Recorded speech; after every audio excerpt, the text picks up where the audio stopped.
The last lighting iteration we'll tackle in this course is going to be a night interior look. Now that's a broad term, so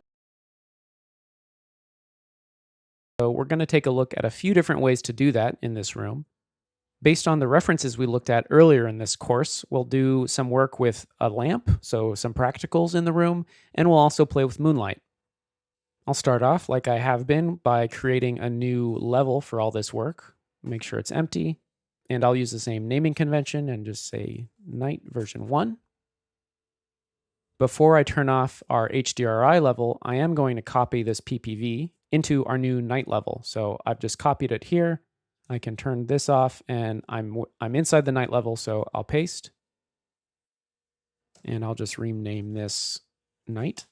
Okay, so in our unlit view mode, let's figure out what we're doing. So here's a lamp in the corner of the room, and I've kind of been lighting the room for facing this direction so far, so we'll continue that way for now. In order to make this lamp do something, we are going to just bring in a spotlight. Now there's a few different ways to make static meshes emit light, and we could do this in a blueprint and combine a few different actors, but since we're not really going to be duplicating this multiple times like you might need to in a game, I'm just going to do this in the outliner.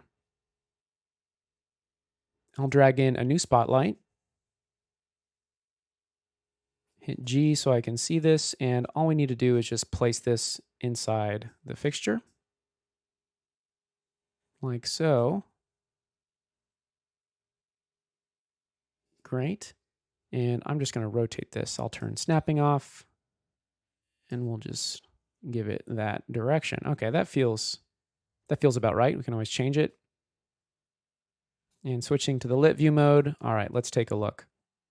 So right off the bat, the first issue I see, other than a pretty ugly white color for a lamp, is that we can't really see where the light's coming from, right? So this static mesh is just, the texture of the static mesh isn't really doing anything emissive, so we just need to fix that real quick. Luckily, this mesh already has material element IDs set up, and I've created some materials that we'll use just to speed things up. I'll search in our materials folder for emissive, and I'm not going to go into too much detail about these. I will just open the master material for you to see real quick.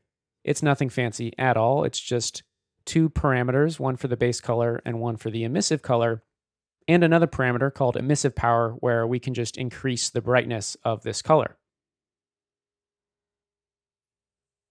We've got 2 material instances ready to go here. So one for the bulb, I'll just click and drag over here, and one for the lamp, which is this element 1.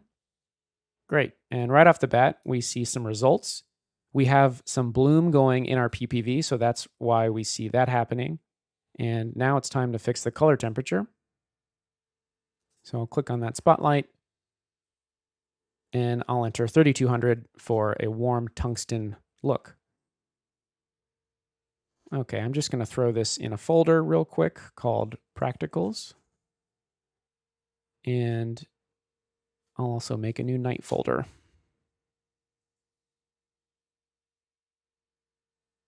And don't forget to make this movable. Okay. So the next thing I'd like to do is maybe widen the spread of this spotlight. What's nice about using a spotlight for this type of lamp is this is kind of accurate to what a lamp would do. You would see this kind of parabolic curve going on, but we can also just play with this outer cone angle to cheat this a little bit wider, maybe something like that. We'll call it 55. Great. And I'm also noticing that my shadows are a little too sharp right now, so I'll play with the source radius to soften that just a little bit, just like that, right? The source is still rather small. So for example, if we went too far with this value, something like that, this isn't going to look very photoreal because this source is pretty small and would not really give you soft shadows like this. But the option's there if you need it, but I'll back this up to something like 15. That's nice. Okay, so the next thing I'd like to do is to kind of fix our contrast just a little bit, and let's take a look at the path tracing view mode just to get an idea for how much fill we're getting from an actual path traced render. Switching back to lit, we're pretty close, but this might be a situation where I'm going to take some liberties and increase this indirect lighting intensity up a little bit to something like 2. I think that feels a lot better. And now it's just a matter of filling in the rest of the room a little further. Now I'm going to do this with a cheated light, and we'll use a rect light for this. Now, what exactly am I going to do here? Well, now I notice we're getting the ceiling nicely illuminated from this global illumination, right? From this lamp. Remember, if I cycle that off and on, we'll see exactly what's happening here. But I want to go a step further, and you can always play with these max bounces, and we can raise this up. But once again, it's going to be a lot easier if I just do this myself with a rect light, since I know exactly what I want. I'll bring a new rect light into the scene. And I'll just throw this up in the ceiling and rotate this flat. Okay. And I'm going to make this rather large with the source width and source height. Maybe 350 by 350. We'll lessen the intensity drastically and also use the same color temperature, 3200. And this is a situation where I am going to use the barn doors now, just to help with some light that's being cast on the side walls. So I'll change the angle to 0. As I increase the length here, you kind of see what's happening. So the goal here is to remove the idea that we even have a light here.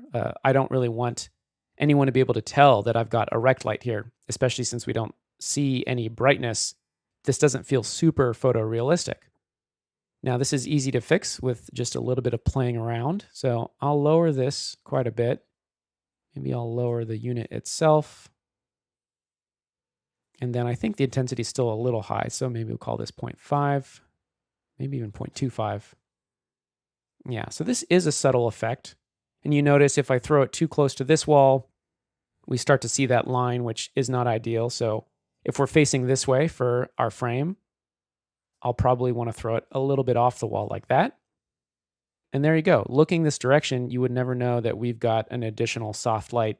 If I off and on this, it's doing a lot of work, but you only really notice it if I flash the light like that.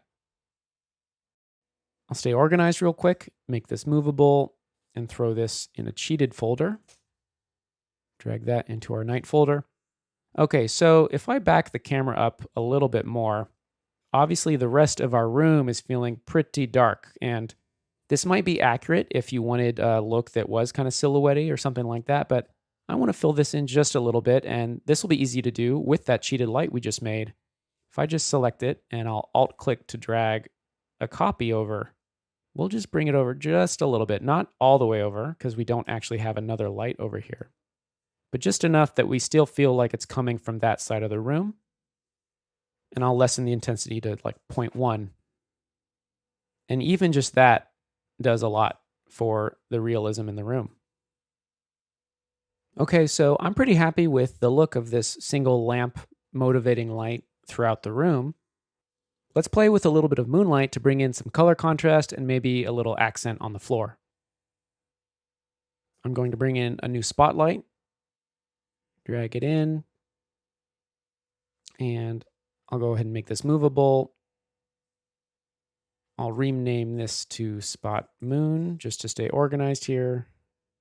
We'll throw it in an environmental folder and bring that into night. Okay, so this is a great place to play with that piloting spotlight option. So I'll bring in a new viewport and just right click pilot spot. And here we go. All right, so first up, we'll need to bring the attenuation radius quite a bit further just to make sure the light spreads deep enough into the room. Let's also play with the color here. I'm just going to use RGB instead of color temperature.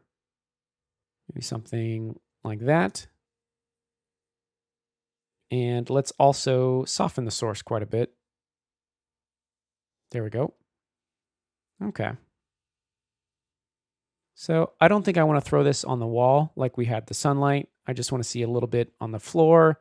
And then this is also a great place to bring in some haze or some atmosphere just to see something out the window. It's not a replacement for an environment, but it will help the look substantially. We'll need to bring the height fog that we had earlier in another module here, so I'll just go back to our sunlight level, copy that exponential height fog, go back to our night level, and we're still engaged in that level here, and I'll just paste. Great. Just drag that into this environmental folder for night. All right. Now all we need to do is select the moonlight and crank up the volumetric scattering. I'll try 20 for that. I'll hit G so we enter game view, and now I can kind of play around so you see what's happening here. So even something like that is kind of nice. I might even go further than that, 25. Okay, so I'll close this viewport. Now, one last thing I'd like to do is to just preview the scene with just the moonlight and no practical. It's easy enough to do by just turning off our cheated lights, turning off the practical lights, and then since we did change some materials here, I'll just have to turn the standing lamp off temporarily. Okay. Now, since we've chosen to backlight our scene here in all three of these look iterations, we're always in a good place here, just lighting through this window. If I were to flip the camera or view 180 degrees, obviously we have some problems to face. But for now, I've kind of been lighting with this rough angle in mind. If we wanted to bring a little more fill into the room, we could do that in a few different ways. Selecting the spot, let's bring up the indirect lighting intensity so that we get a little bit more global illumination. I'll try 3 for that. So now we feel some light bouncing from the ground onto the ceiling, so that's kind of nice. And if we wanted to go even further, it's easy enough to duplicate those cheated lights we just made for the warm look. So if I select that first one and hit Control W, let's just make that color the same. So I'll turn off temperature and just ballpark it for now, something like that. And pretty easily, if I just move this away, maybe around there, now we've got some nice cold ambience in the room that also feels motivated from the moonlight coming through the window. But before we call it, I think I'm going to bring back the lamp, as that's the goal I had set for myself here. So I'll turn back the other 2 rect lights. I'll just delete this third rect light. I don't need it for now. And I'll bring the practicals back on. And then let's turn back that standing lamp.